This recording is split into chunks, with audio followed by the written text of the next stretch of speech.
கிறிஸ்துவுக்குள் மிகவும் பிரியமானவர்களே, ஆண்டவராக இயேசுவின் நாமத்தில் உங்களை மீண்டும் ஒரு முறை கூட இந்த காலவேளை சந்திப்பதில் மகிழ்ச்சி அடைகிறேன்.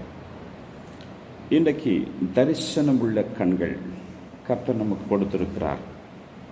தரிசனமுள்ள கண்கள், அந்த தரிசனத்தோடு கூட நாம் கடந்து போகும் பொழுது ஒருவேளை இந்த நாட்களில் அந்த தரிசனமுள்ள பார்வை நமக்கு இழந்திருக்கலாம், மங்கி இருக்கலாம்.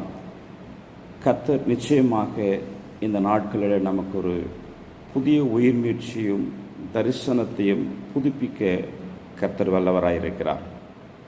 உதாரணமாக நான் ஒன்றை சொல்லுவேன். லாசரு கர்த்தரை சிநேகிக்கிற, இயேசுவை சிநேகிக்கிற நபராயிருந்தான். லாசரு மரித்தான். லாசரு வியாதியாயிருந்தான், மரித்தான். அவனுடைய சரீரம் நாற்றமடிக்கிற அளவுக்கு அது கடந்து போனது.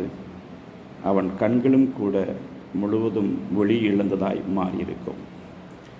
ஆனால் 4வது நாளிலே இயேசு வந்து அவனை பெயரை சொல்லி அழைத்து அவனை உயிர்ப்பித்து அவனுக்கு மறுபடியும் அந்த வெளியுள்ள கண்களை கொடுத்தார். அன்பானவர்களே, இந்த நாட்களில் ஆண்டவர் நம்மை அழைத்திருக்கிறார், பெயர் சொல்லி அழைத்திருக்கிறார். தெரிந்து கொண்ட உன்னதமான பணியை கர்த்தர் நமக்கு கொடுத்திருக்கிறார். தூரத்திலே இருக்கிறதை கண்டு என்று சொல்லி வேதத்தில் வாசிக்கிறோம்.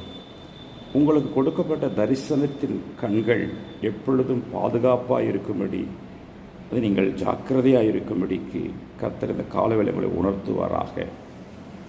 சிம்சோனுக்கு தேவன் ஒரு தரிசனமுள்ள கண்களை கொடுத்தார், பலமுள்ள சரீரத்தை கொடுத்தார், பிரதிஷ்டையுள்ள வாழ்க்கையை கற்றுக் கொடுத்தார். எல்லாவற்றையும் அவன் பெற்றுக்கொண்டு பல இடங்களிலே அவன் கண்டான், கண்டு கண்டு என்று சொல்லி பார்க்கிறோம்.